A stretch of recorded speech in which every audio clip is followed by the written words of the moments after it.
వారికి మనమంతరం సహకరిద్దాం అని వారి వ్యక్తిత్వాల్లో ఎంత హృదయపూర్వకంగా ఇష్టపడి చేస్తాం. చూడండి, ఆ మాట చూడండి, దైవజనుడు చూడండి, అవును వారు ఇష్టపడి దాన్ని చేశారు. వారు ఇష్టపడి దాన్ని చేశారు. వారు ఇష్టపడి చేశారు. యేసయ్యకి మహిమ కలుగును గాక.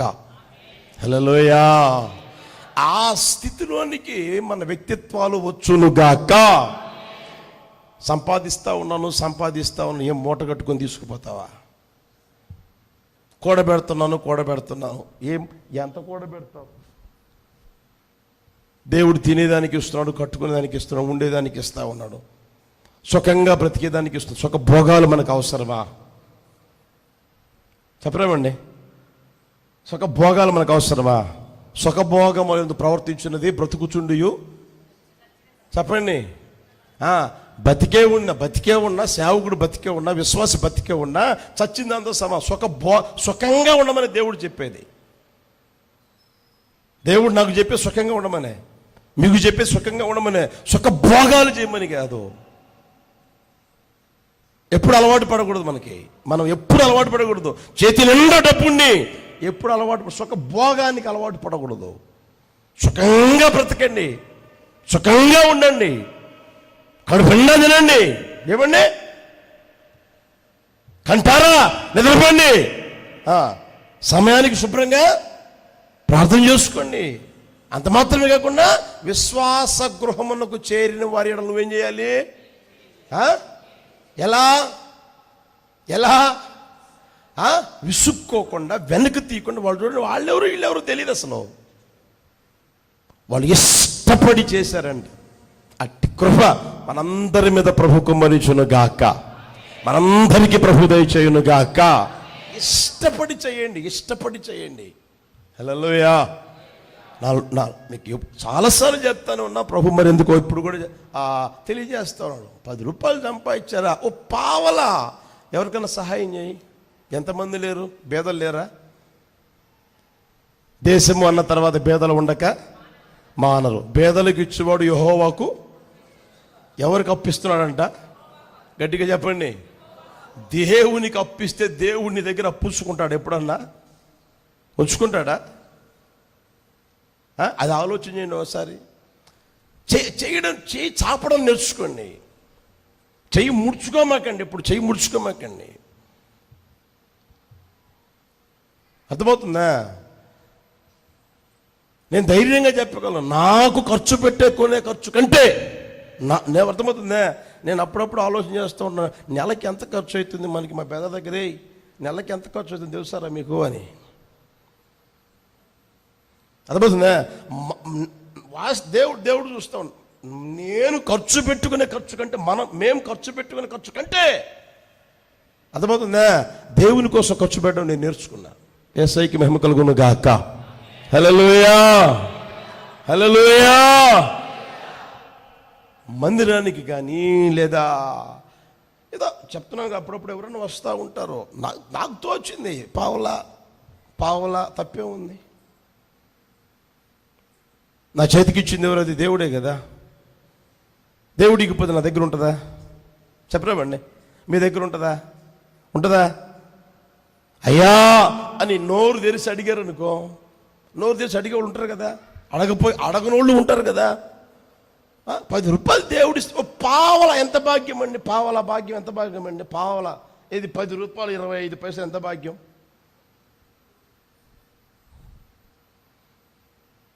అర్థమవుతుందా? ఇతరులకు మేలు చేయడం నేర్చుకోండి. విశ్వాస గృహమునకు చెప్పండి, విశేషముగా విశ్వాస గృహమునకు చేరిన వారి ఎడల మనం ఏం చేయగలగాలంట? మేలు చేయడం నేర్చుకుంటే దేవుడే ఎప్పుడు అన్యాయం చేసేవాడు ఆయన కానే కాదు. హల్లెలూయా. హల్లెలూయా. నీవు ఎంతైతే ఖర్చు పెట్టడం నేర్చుకుంటావో, ఎంతైతే నువ్వు మేలు చేయడం నేర్చుకుంటావో అంతకంత దేవుడు నీకు ఇస్తానే ఉంటాడు. దేవుడు ఇస్తానే ఉంటాడు. అది చేసి చూడండి. మీరు మీ దరిద్రం, మీ శాపం యేసు నామములో నిర్మూలమైపోవునుగాక. చేసి చూడండి. సేవకుడు చెప్తున్నాడు, దేవుని మాటగా చెప్తున్నాడు అని విశ్వసించి చేసి చూడండి.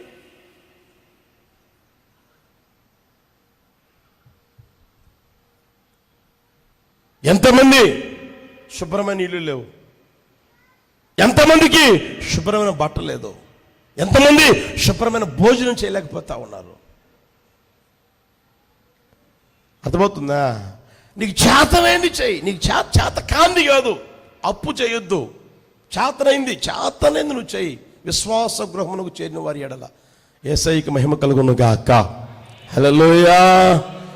సుఖంగా ఉండు, సుఖంగా బ్రతుకు. సుఖభోగం ఎప్పుడు నేర్చుకోమాక. సుఖభోగానికి ఎప్పుడైతే అలవాటు పడతావో ఇక ఇతరులకు నువ్వు మేలు చేసే వ్యక్తివిగా మారవు. నీ తోటి వరకు నువ్వు మేలు చేయలేవు, నీ వల్ల కాదు కూడా, ఎందుకంటే నీకే కష్టమైపోతుంది కదా. గుర్తెరుగుదురుగాక. ఇంకొక మాట చెప్పి ముగిస్తాను చూడండి, టైం అయిపోతుంది. లూకాసు వర్తమానం 6:33. లూకాసు వర్తమానం 6:33.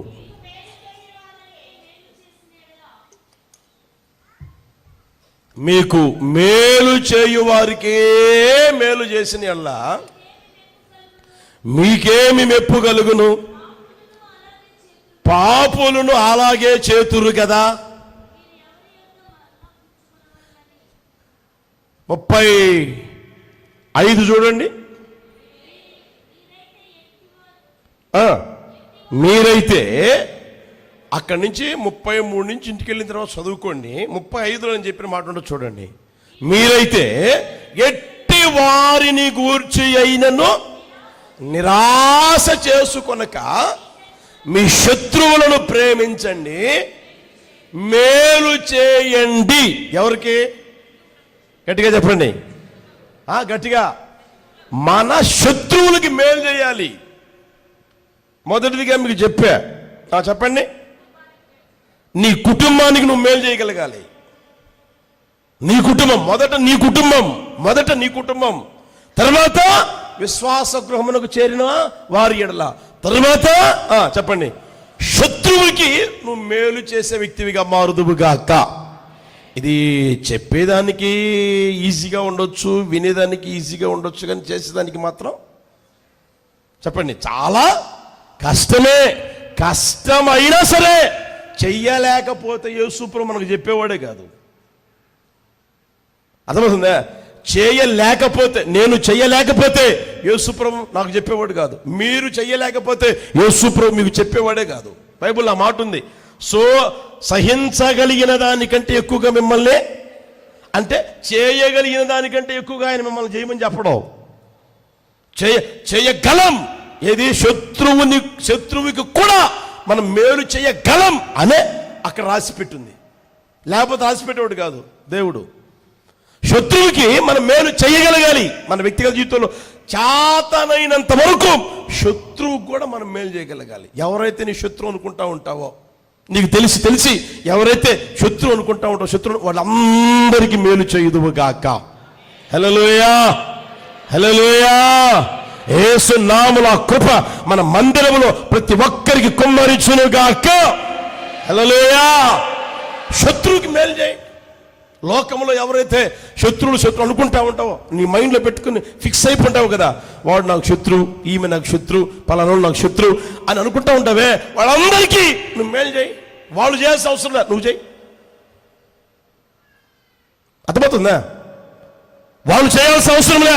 వాళ్ళు నిన్ను పలకరించకపోయినా పర్లే, నీవే పలకరించి ప్రైజ్లాడని చెప్పు. నీవే పలకరించు, ప్రైజ్లాడను, తప్పేంటి? నీవే ఏమండి, వాడు నిన్ను పిలవడు, నీవే పిలు. తప్పేంటి? యేసయ్యకి మహిమ కలుగును గాక. హల్లెలూయా. యేసయ్య చూడండి, ఈ లోకంలో ఆయన చుట్టూ శత్రువులే కదండి. ఆయన వారికి కూడా ఏం చేశాడు చెప్పండి? మేలు చేశాడా, కీడు చేశాడా? మేలే చేశాడు. బైబిల్లో మీరు చూడండి, సామెతలు 25:21. సామెతలు 25:21. నీ పగవాడు ఆకలి కొనిన ఎడల వానికి భోజనం పెట్టుము, దప్పిగొనిన ఎడల వానికి దాహమిమ్ము. అట్లు చేయుట చేత వాని తల మీద నిప్పులు కుప్పగా పోయిదువు. యెహోవా అందుకు నీకు. ఎందుకు ఎందుకు శత్రువు ఉన్నాడా, ఆకలిగా ఉన్నాడా, అంత అన్నం పెట్టు.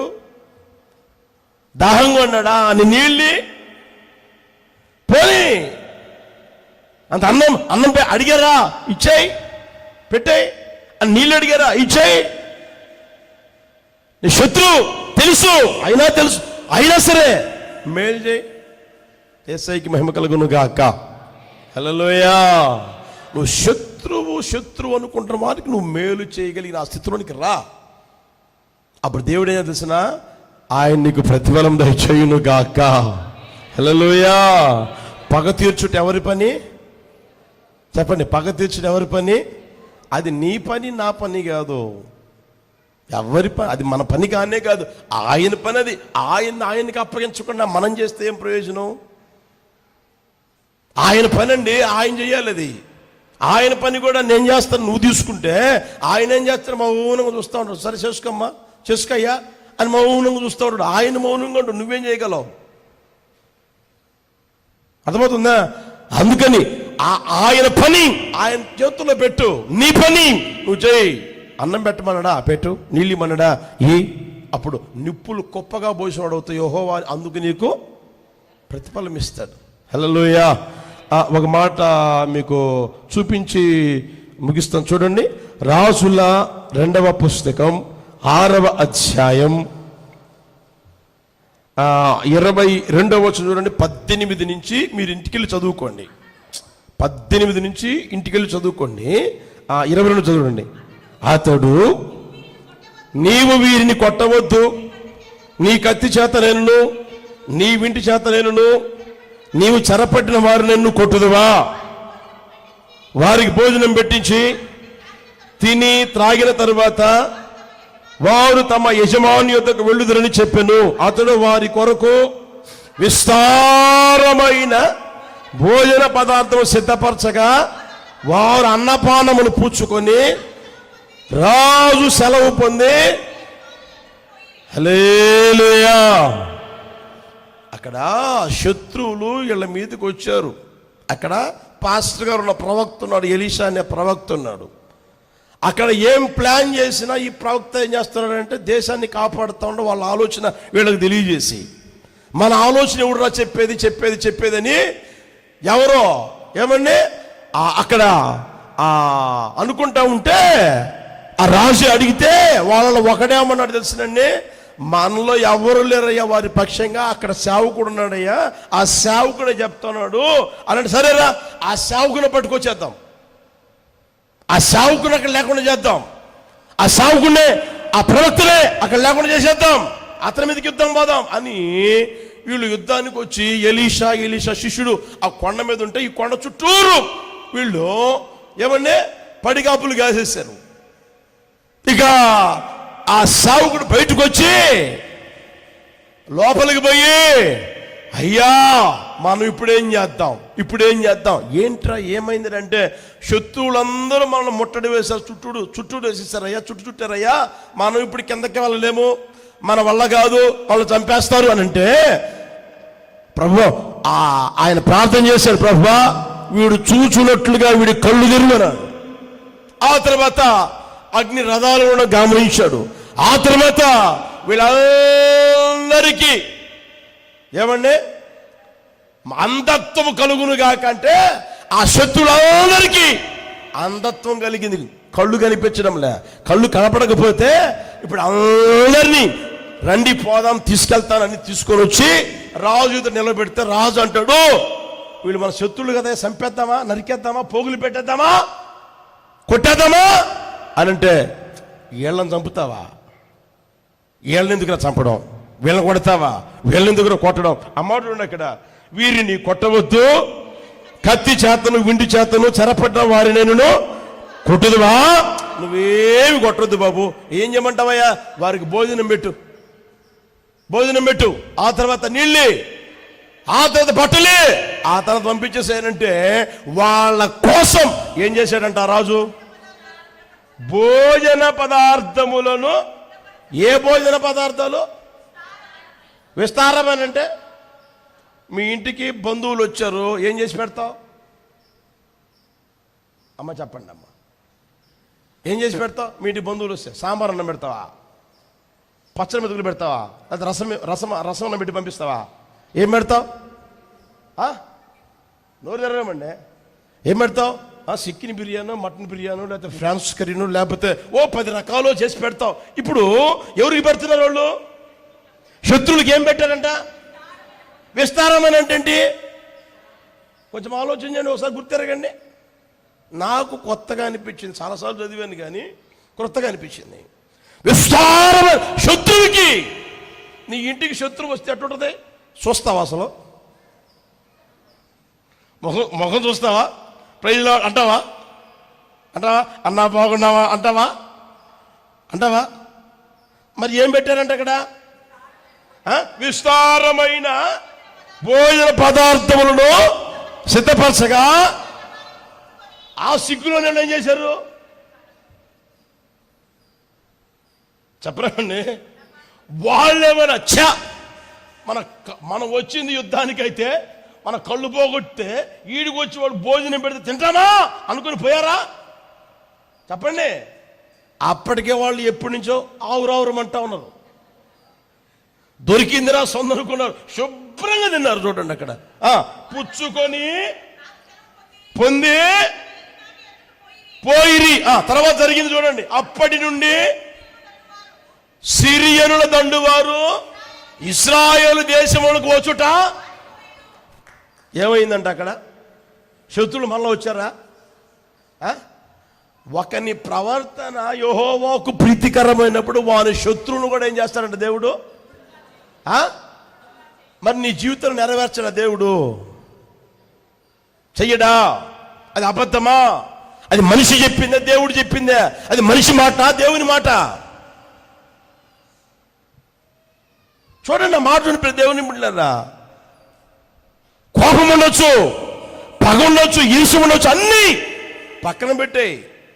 శత్రువు అని తెలిసినా సరే, నీ పగస్తుడు అని తెలిసినా సరే, వీడు నీ కీడు చేశాడని తెలిసినా సరే దగ్గరికి పిలిచి, రే తినరా, తినిపో,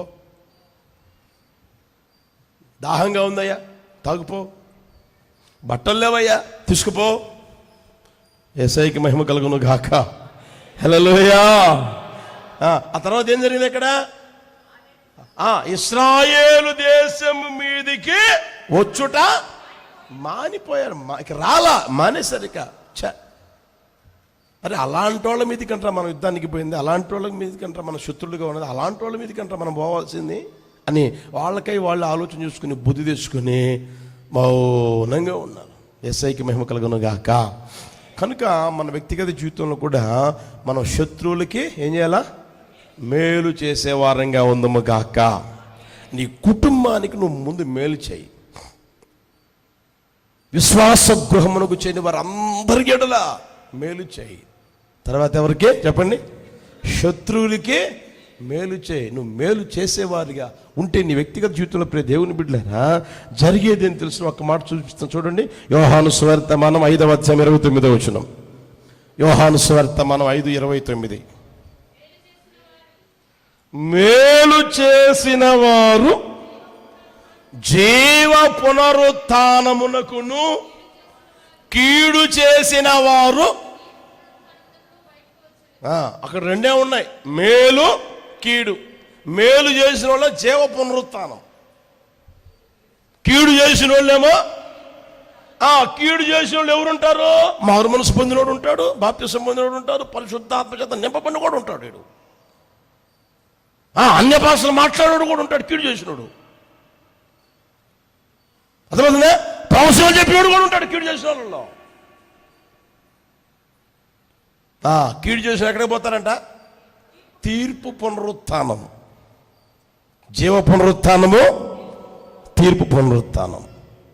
జీవ పునరుత్థానములో నువ్వు పాలు పొందాలని ప్రభు ఏమంటాడయ్యా అంటే, అరే కీడు చేయడం మానే, నీకు అవసరమైంది ఏది?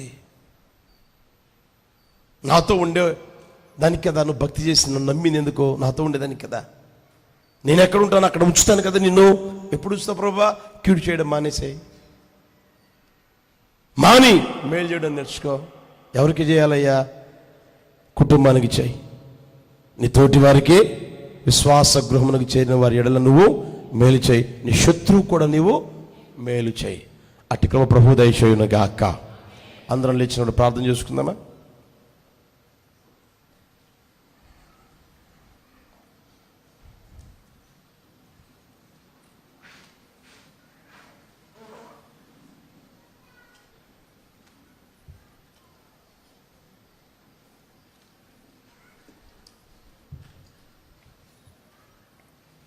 అందరం ఆకాశపు చేతులెత్తి ప్రార్థన చేసుకుందాం. ఒక్క క్షణం ఆకాశపు చేతులెత్తి ప్రార్థన చేసుకుందాం. దయచేసి టయానికి రావాలని ప్రేమతో తెలియజేస్తూ ఉన్నాం. అందరికీ చెప్తూ ఉన్నా, చేతులెత్తి దండం పెట్టి చెప్తున్నా, కాస్త టయానికి రావడం నేర్చుకోండి. ప్రార్థన చేసుకుందాం. ఆకాశపు చేతులెత్తి అందరం ప్రార్థన చేసుకుందాం. ప్రైజ్ హల్లెలూయా, హల్లెలూయా, హల్లెలూయా. మనం ఆరాధన చేస్తున్న నజరేయుడైన యేసు ఈ లోకంలో సంచరించారు. ఎలా అంటే అందరికీ మేలే చేశారు, అందరికీ మేలే చేశారు. యేసయ్య ఎవ్వరికి కీడు చేయలేదు. ఆయన మేలుతో ఒక్కొక్కరి హృదయాన్ని తృప్తిపరుస్తూ ఉన్నారు, హృదయాన్ని తృప్తిపరుస్తూ ఉన్నారు. మేలు చేయడమే కాదు, ఒక్కొక్కరి హృదయం తృప్తిపరుస్తూనే ఉన్నాడు ప్రభు. ఆలోచించు, ఆ ప్రభు నీకు ఎన్ని మేలు చేశాడు, ఎన్ని మేలు చేశాడు. గుర్తెరుగు సహోదరుడా, సహోదరి, యేసయ్య నీకు ఏ రోజైనా కీడు చేశాడా? అందుకనే ఆయన అంటాడు, కీడు చేయుట మాని మేలు చేయండి, కీడు చేయుట మాని మేలు చేయండి, కీడు చేయుట మానుడి మేలు చేయుడి అని దేవుని వాక్యం తెలియజేస్తూ ఉంది. విసుక్కోకుండా, వెనుక తీయకుండా ఇక మీదట మనం మేలు చేయు వారంగా ఉందము గాక. ఆ కృపతో యేసు నామములో ఇప్పుడే ఒక్కొక్కరిని ప్రభు నింపును గాక, నింపును గాక, నింపును గాక.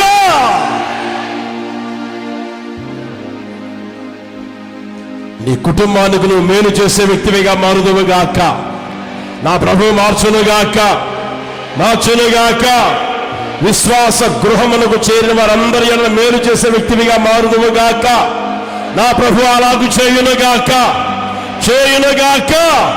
ఆ కృపతో నింపునుగాక. శత్రువుని ప్రేమించడమే కాదు, ఆయనకి మేలు చేసే ఆ కృపతో నింపునుగాక. మనం శత్రువుకి మేలు చేయగలగాలి, శత్రువుకి మేలు చేయగలగాలి. మేలు చేసేవారు జీవ పునరుత్థానములో ఉంటారు, కీడు చేసేవారు తీర్పు పునరుత్థానములో ఉంటారు. మరి ఈ రోజున ప్రభు చెప్పిన మాటకు లోపడగలవా? వాక్యమంతా తెలిసి వాక్యానికి లోబడని ఆ పరిస్థితిలో నీ జీవితం నడిపించుకుంటావా? సహోదరుడా, సహోదరి, ఆలోచించు. నా దేవుడికి మేలే చేయునుగాక. ఈ రోజు వరకు మేలే చేశాడు, ఇక మీదట కూడా మేలు చేయునుగాక. మేలుతో హృదయం తృప్తిపరచునుగాక, మేలుతో హృదయం తృప్తిపరచునుగాక. ఒక్కొక్క హృదయం తృప్తిపరచునుగాక. యేసు నామములో ఒక్కొక్క హృదయం మేలుతో తృప్తిపరచునుగాక. ఓ గాడ్, లా లా లా. హల్లెలూయా, హల్లెలూయా. అందరం తీర్మానంతో ప్రార్థన చేసుకుందామా? అందరం తీర్మానంతో ప్రార్థన చేసుకుందామా? పరిశుద్ధుడా, జీవాధిపతి, స్తోత్రాలు చెల్లిస్తున్నాం తండ్రి. పునరుద్ధాన ఆరాధనలో మా మధ్యలోకి మీరు దిగి వచ్చినందుకు స్తోత్రం. పునరుద్ధాన ఆరాధన ఇంతవరకు మీరుండి మహిమకరంగా జరిగించినందుకు స్తోత్రం. తీసుకొచ్చిన ప్రతి బిడతో మీరు ప్రత్యేక రీతిలో మాట్లాడిన విధానం కొరకు స్తోత్రం. ఎవరు ఎలాంటి సమస్యలతో, కన్నీళ్లతో, కలవరాలతో, దుఃఖముతో నీ మందిర ఆవరణలోకి ప్రభు అడుగు పెట్టారో, నీ మందిర ఆవరణలో ఎన్నెన్నో మేళ్ళు ఉన్నాయి.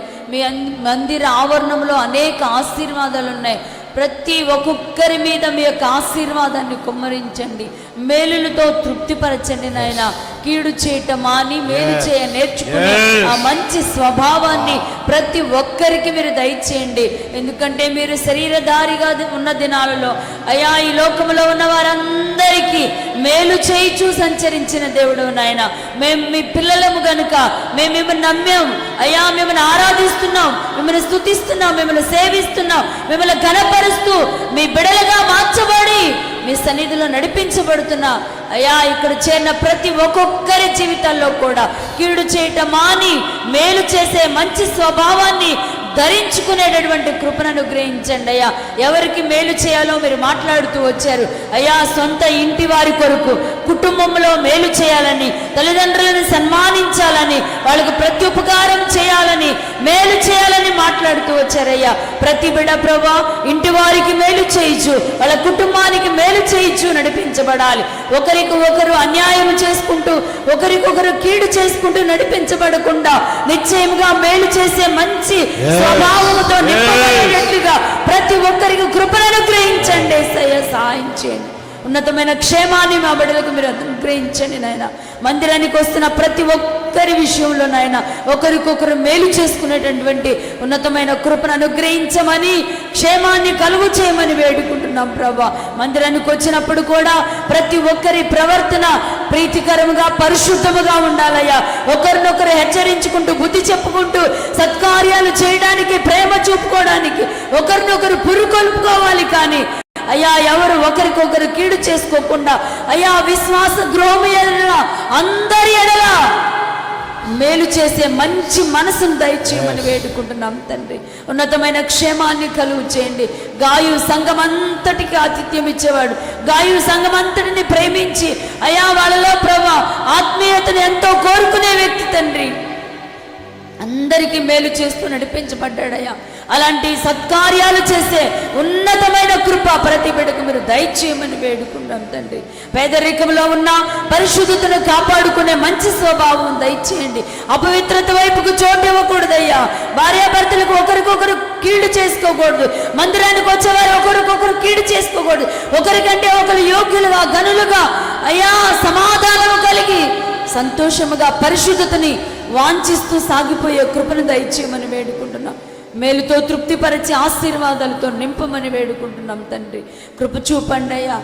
శత్రువులకు కూడా మేలు చేయాలని మాట్లాడుతూ వచ్చారు నాయన.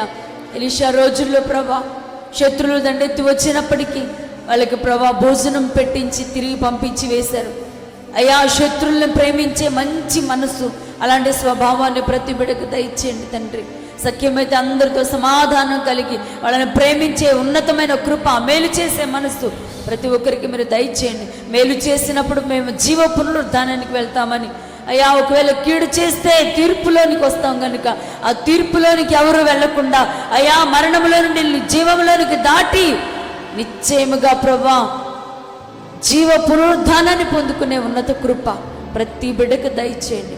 ఈ మాటలు విన్న ప్రతి ఒక్కరి హృదయాల్లో ఇక మీదట ఎవరికి కీడు చేయకుండా మేలు చేసే స్వభావాన్ని ధరించుకొని మీ వలే మార్చబట్టుకు, మీ వలే నడిపించబట్టుకు కృపను అనుగ్రహించమని ఇలాంటి తీర్మానం చేసుకున్న ప్రతి ఒక్కొక్కరి హృదయాల్లో గొప్ప ఆశీర్వాదాన్ని, శాశ్వత జీవాన్ని, క్షేమాన్ని, సమృద్ధిని, ఆనందాన్ని, ఆశీర్వాదాన్ని నిశ్చయంగా మీరు కుమ్మరించి కుటుంబాలను మీ ఉన్నతమైన దీవులతో నింపి నడిపించండి. ఎవరు ఏ సమస్యలతో వచ్చిన సమస్యలను చూడిపించండి. తిరిగి వెళ్ళే మార్గాల్లో తోడేయండి, క్షేమం కలుగు చేయండి. ఇంతవరకు మీ కృపా హస్తాలలో ప్రతి బిడని నడిపించారు, ఇక ముందుకు కూడా నడిపించి ఉన్నతమైన ఆనందాన్ని వాళ్ళ హృదయాల్లో కుమ్మరించమని మీ హస్తాలకి సంఘాన్ని చేరి వచ్చిన ప్రతి బిడని అప్పగించుకుంటూ పునరుద్ధాన ఆరాధన ద్వారా మహిమ పొందినందుకు కృతజ్ఞత స్తుతులు చెల్లిస్తూ యేసు పరిశుద్ధ నామములో ప్రార్థించి వేడుకొనుచున్నాను తండ్రి. మన ప్రభు అయిన యేసుక్రీస్తు కృప, తండ్రి దేవుని ప్రేమ, పరిశుద్ధాత్మ అన్యోన్య సహవాసము సన్నిధి ఇప్పుడు ఎల్లప్పుడూ సదాకాల మనకును సకల పరిశుద్ధులకును తోడై నడిపించును గాక. ఆమేన్. హల్లెలూయా, హల్లెలూయా, హల్లెలూయా. అందరికీ వందనాలు, స్తోత్రాలు.